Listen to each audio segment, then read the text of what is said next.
Hey there, I'm so glad you came by. It's great to see you. Today, I wanted to share 10 ways that I keep myself mentally healthy and also ways that we can rethink and redefine ourselves. I will post all 10 at the end, but it can be kind of daunting all at once. So, we're going to go through each one at a time. I would say that all of these start with what my first video suggested, which is going to be a shower or in some way washing your face, a bath, whatever is cleansing to you. Some healthy food, some sort of fruit and protein, and then a cup of coffee or your medicine, whatever it is that takes your body getting involved in the fight for your mental self, because the body and the mind have to work together. And then the soul, of course, is in charge of those, as we talked about before. But these are just some quick, different ways to reset your thinking and to maybe kind of shift your perspective of yourself, because we can't really truly love others like we want to and be our best self if we don't love ourselves, which is sometimes the hardest challenge of them all, right? The first one's very simple, and it's what we do with children, youth, anyone who is focused on something negative, is we redirect their attention. In childcare and raising my own daughter, I found that bribery worked better than punishment. And so if there was an incident where I needed to redirect her focus, then I would try to find something more fun in a different sense. Like, oh, okay, well, I'll just play Play Doh by myself then if you don't want to stop begging for more chips or whatever, right? And then eventually, once they focus on the Play Doh, they forget about the chips. So we kind of have to treat ourselves as a child, right? The child in us that maybe different parts that were arrested development or didn't develop as mature as we want them to be. So do this in yourself by giving yourself a reward. And this can be anything. This could be like, I'm going to stop by the vegan store on the way home and get a treat if you're me. Or I'm going to stop at my favorite coffee place and get the coffee that makes me happy for $3 or whatever. So you tell yourself, after I finish whatever it is, fill in the blank, a day of work, a tough appointment, meeting that you don't want to go to. Reward yourself and tell yourself, okay, in 2 hours, I'm going to be picking out my favorite pastry at my favorite donut shop, something like that. So, one is reward yourself and give yourself uh, a pat on the back for saying, hey, you did it, you made it. And that can be something very small. The second thing is to replace your negative thoughts with new ones. And I just read the other day that to form a new synapse in the brain, that it takes 400 times to do something, which is a lot. So it's understandable, because I used to say, I think like 50 or something like that. And I'm probably not the only person that tried to think of something and then after a while went, hey, has that been 50? Maybe I haven't developed it yet. So actually, it's more like 400, which makes sense because it's like some long time to rethink a thought you've been thinking your whole life. So if you have thoughts that are like, ugh, I'm so stupid, I'm such an idiot, things like that, the first thing is going to be catch yourself, and secondly, to say to yourself, okay, I'm doing the best I can. I'm going to try again. I'm going to keep trying. I'm going to do better. Maybe instead of saying, I'm a winner, because maybe you're not the winner that day, but that doesn't mean you can't do good and that you can't do better. So replace the thoughts at least 400 times. So just keep doing it until they leave, because you're going to lose count anyway. So replace those thoughts. I'm stupid. I'm not good at whatever with I'm going to do better. I'm trying my best. Or tomorrow I'll do better. Tomorrow I'll get it. Something that gives you permission to feel what you feel and to validate your feelings without giving up hope, right? The next thing is relax your muscles. Once again, the body and the mind are connected. The nerve endings in your vertebrae are connected with everything. And so I have bulging disc, which is C5, right back here, that from a car accident 20 years ago that plagues my life. And so one of my favorite things is the back knobber. I've introduced this to a lot of people. I've actually given a bunch of these away because it just rocks people's world. And all it is really the S. And there's different brands online that might be cheaper. I think this one's like $25, but this one is heavier than those in a lot of cases. So, get what you can afford, but the back number is it's really good. So it's basically just pressure point, acupressure, but the way it's positioned, you can really get in between your shoulder blades. And if you come right over that hill right there, it will get chill bumps all over your neck and back. Oh goodness, that's my cat Tigger, and he wanted to say something, but he's camera shy. Do you want to come say something, Tigger? Huh? No. Okay. Okay, relax muscles. And that can also be just stretching. That can be rolling your foot, reflexology over a tennis ball. Oh, so good. Really trust me when I say that just 10-15 minutes of releasing the pent up emotion or energy in those muscles and letting it go into the body, such a big difference on your mental state. So once again, we're using the physical state to help us with our mental state.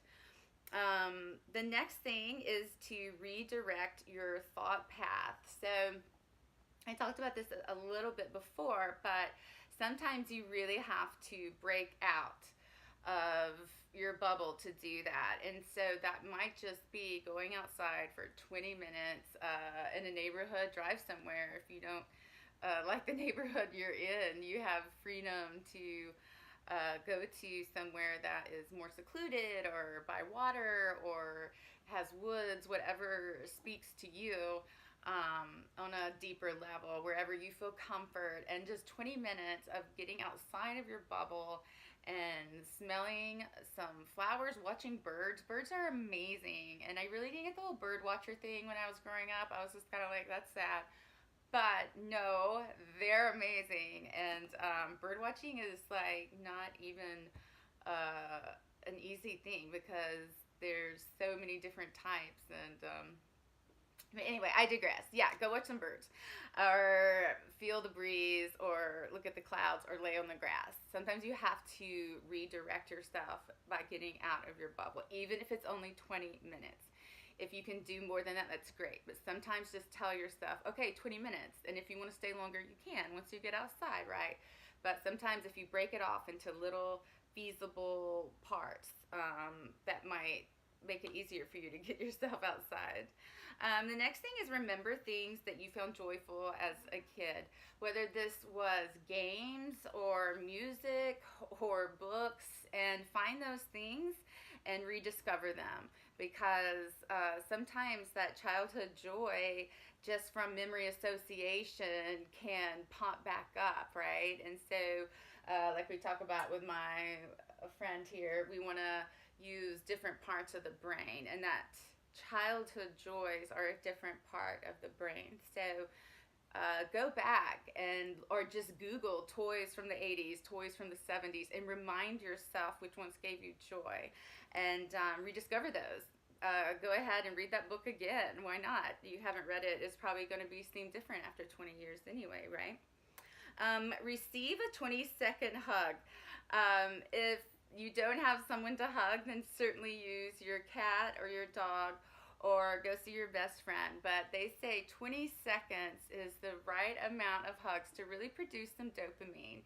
And so when me and my husband hug, sometimes one of us pulls away, the other one will say, hey, it wasn't 20 seconds, get back here, because I told him that 20 seconds is like supposed to be the magic number for hugging. Hugging is just one of the few ways that we can show each other love and receive at the same time.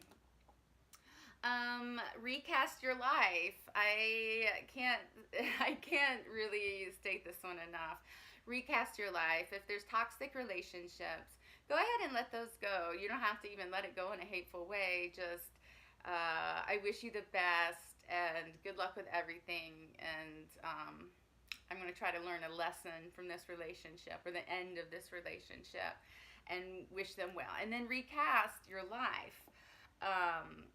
This is something I learned in an Al-Anon meeting. I had a girlfriend in New York that had dated someone who was an alcoholic, and she started going to Al-Anon meetings, and long after she wasn't even with the guy anymore, because she found it so helpful, she would still go, and I went to a couple with her. And one of the smartest things I heard them say is to find what you need where you can find it.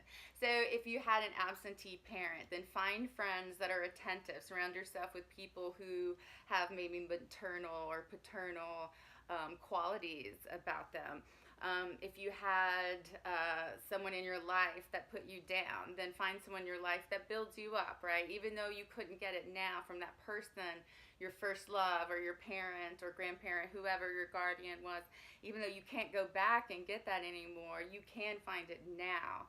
And so you can get the things from your childhood now in different places. So take it wherever you can find it. If someone's giving you love and you're like, oh, I wish my mom had talked to me like that or whatever, it's a waste of energy because we can't get those years back. But what you can do is receive that right now from whoever gives it to you. So take what you can find where you find it. Very good Al-Anon advice.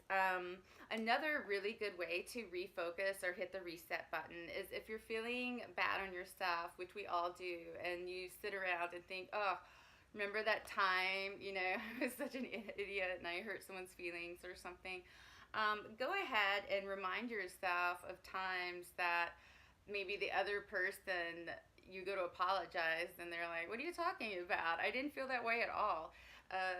Remind yourself of other times that you've been hard on yourself and you were wrong, that someone looked at you like you were crazy, like, no, you were great. What? We were young, it was crazy, yada, yada. So if you remind yourself of those times, then maybe in the situation now, you can realize that we are our own harshest critic, right? And so remind yourself of times that you thought you were terrible and you were wrong, that you're actually not terrible and the other person didn't think so either. Make a list of people who love you. We used to do this when our daughter was little. Before she went to bed, we would list all the people who loved her. And it became a game to her to stay up later, of course, was to add people we just met or barely knew. But if she knew their name or whoever it was at the grocery store, then we would add them to the list. And I always found that it felt good for me too at the end of it. So it's something that I remind myself. If I have someone that doesn't love me like I wish they did, then I look at all the people who do love me and think about those relationships and how blessed I am in that department. So really all of these is rethinking. I also invite you to rethink God, rethink what you were told about your Creator and the light and love that which we all came from. I challenge you to challenge what was told to you that keeps you away from God, because I know that there is people out there who have done so much damage and in the name of the Lord, and I can just say that no one who causes damage is working God's love, because God's love is all encompassing and benevolent and never runs out and never ever doesn't show up, is always there. So rethinking your Creator is a great way to rethink yourself and realize your own value. So here's the list. I just put rethink at the top, which is kind of the whole thing. Reward yourself, replace negative thoughts with new ones, relax the muscles, redirect your thought paths, receive 20-second hugs, or give. I mean, you kind of have to give to receive, right? Don't attack anybody without consent. Remember things you find joyful as a kid, board games, books, music. Recast your life and cast people who give you what you need and serve you. Remind yourself of times you were too hard on yourself, and realize your people who love you. And then number 10 is, like I said, to rethink your foundation and your spirituality. Okay, so I hope some of these are helpful to you. Be sure to put in the comments if you have ideas or ways that you keep yourself mentally healthy, because we're all here to help out each other, right? And to walk each other back into the light and into the love that we all came from. So I love you lots, and I will talk to you soon. Thank you.